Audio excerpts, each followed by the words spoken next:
இது என்ன நீங்க நுட்பமா கவனிக்கணும்னா, இந்த கள்ளச்சாராயம் குடிச்சு செத்தது ஐயா ஸ்டாலின் அவருடைய ஆட்சியில். சாராயம் குடிச்சு செத்த 62 பேரை என் தம்பி விஜய் வந்து பார்த்தாரு. அவரை பார்க்க வந்து கூட்டத்தில் நசுங்கி செத்தாங்கல்ல 41 பேரை, அதை பார்க்க அவர் போகல, ஐயா ஸ்டாலின் போய் பார்க்குறாரு. இங்க சாராயம் குடிச்சு செத்தவங்களை பார்க்க இருங்க, சாராயம் குடிச்சு செத்தவங்களை பார்க்க முதலமைச்சர் ஐயா ஸ்டாலின் வரல, ஐயா தம்பி விஜயால செத்தவங்களை பார்க்க அவர் வரல, இவர் போறார். எப்படி எப்படி இருக்கு பாருங்க. என்னடா நாடு இது? டேய், என்னடா நாடு இது? கால கொடுமை கொடுமை. சாராயம் எப்படி பார்த்தாலும் விஷம், அது நஞ்சு. பாரு என் அன்பு சொந்தங்களே, என் அருமை உடன் பிறந்தவர்களே, குண்டு போட்டுக் கொள்வதுதான் கொலை, படுகொலை என்று கருதாதீர்கள். அது படுகொலை. குடிக்க வச்சுக் கொள்வதும் படுகொலைதான். பாரு,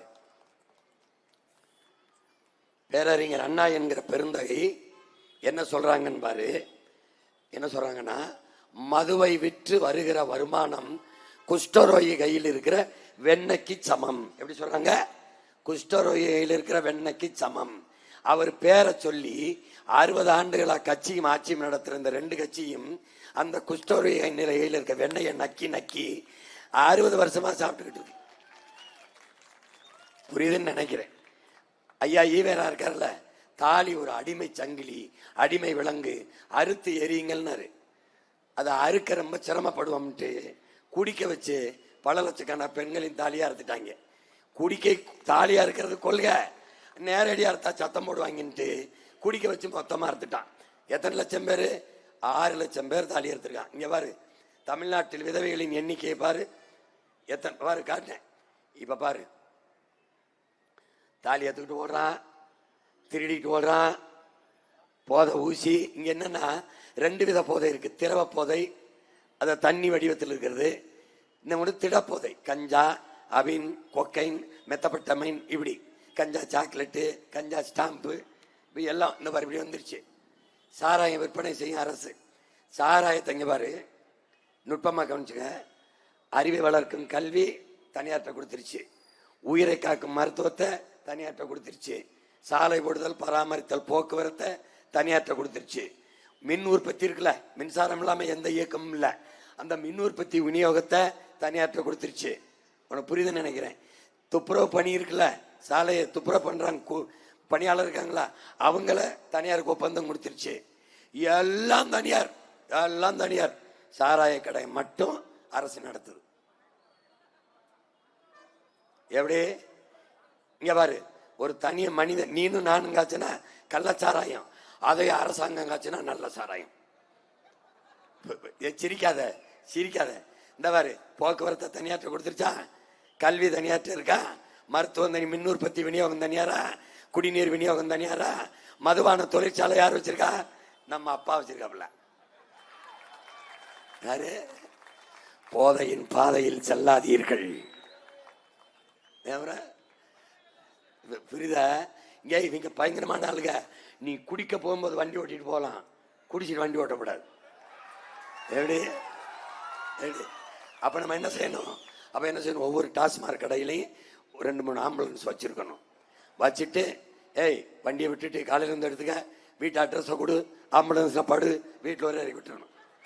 அப்படி இல்லைன்னா சிரிக்காத. அப்படி இல்லைன்னா இந்த கோழி சோடானி என் தம்பி ஒரு படம் எடுத்தான், விஜய் மில்டன். அதுல தம்பி யோகி பாபு சொல்லுவாப்புல, இந்த இவர் தம்பி வருது நம்ம அண்ணாச்சி பேசுவாப்புல. என்ன சொல்லுவாருன்னா, ஏப்பா நட்டத்துல ஓடுற ஆவின் பாலையே டோர் டெலிவரி பண்றீங்க, லாபத்தில் ஓடுற இந்த டாஸ்மார்க் சரக்க டோர் டெலிவரி பண்ண வேண்டியதானே? ஒரு ஆஃப் கூட ஒரு ஊருகா கொடுத்து பாரு, எப்படி போடுறோம் ஓட்டைன்னு பாருன்றவள. புரியுதா? அப்ப என்ன செய்யணும்? நம்ம ஆட்சியாளர்கிட்ட சொல்லி, எப்பா டோர் டெலிவரி பண்ணிடு, நாங்க வீட்டில் குடிச்சிட்டு படுத்துக்கிறோம். இல்லைன்னா டாஸ்மார்க் வரும்போது நடந்து வர முடியாது, குடிச்சு விட்டு நீ வண்டி ஓட்டக்கூடாதுன்ற வாய ஊது. எப்படிப்பட்ட அரசு பாரு. பாரு, சாராய ஆலை யாரோடது? ஆட்சியாளர்களோடது. இந்தியாவை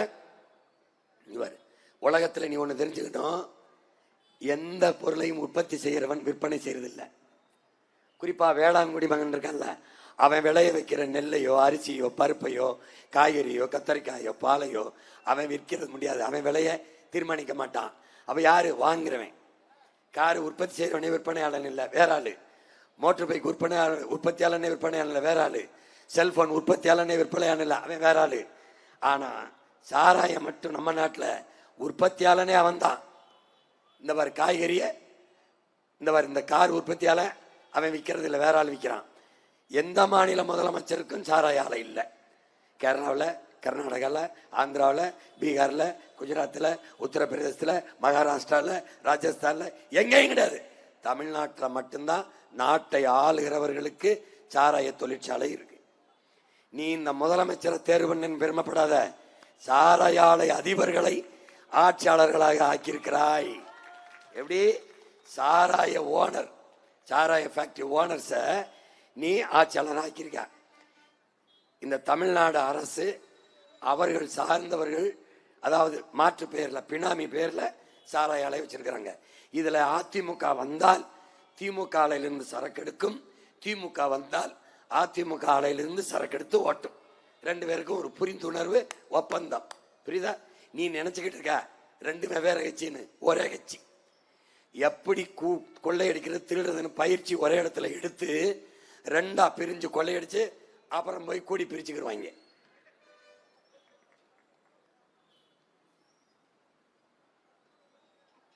இதுல பாரு, அரசு பள்ளிக்கூடத்துக்கு மாணவர்கள் வர்றதில்லை.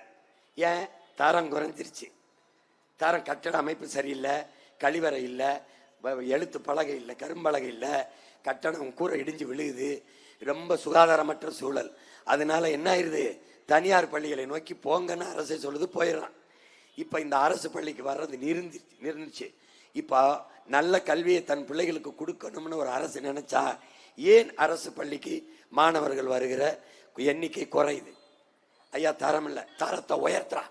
அரசு பள்ளி தனியார் பள்ளிக்கு இணையான தரத்தை உயர்த்தி சிறந்த கல்வியை கொடு, மாணவர்கள் வருகையை அதிகப்படுத்துன்னு செய்யணும். அப்படி செஞ்சவன் யாரு?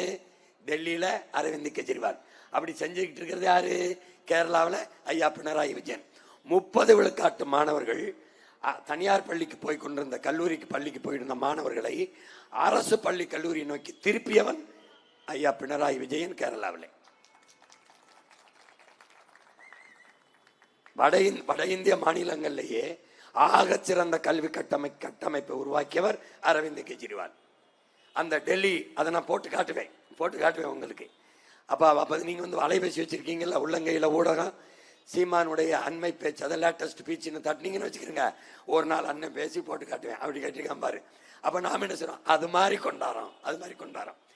இப்போ இந்த சேலத்துல இந்த பள்ளிக்கு வர்ற பிள்ளைகள் குறையுது. அப்ப படிக்கிற பள்ளிக்கூடத்தின் தரத்தை உயர்த்தணும்னு எண்ணாமல் என்ன செய்யுதுன்னா, ஏன் டாஸ்மார்க் வியாபாரம் குறையுது?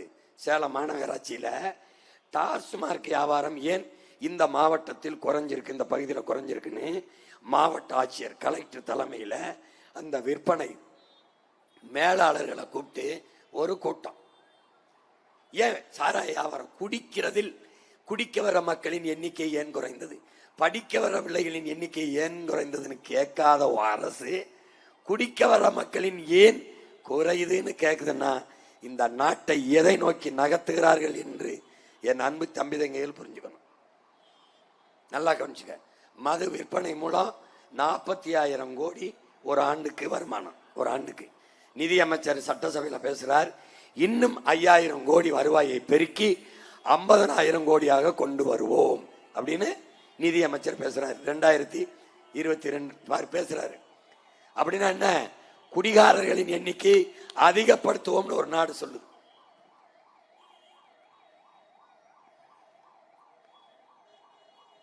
இனி இப்படிதான் அடிக்கடி இந்த ஆம்புலன்ஸ் போகும்.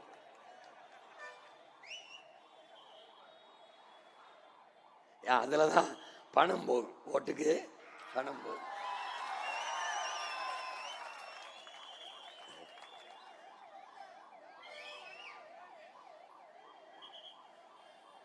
பாரு,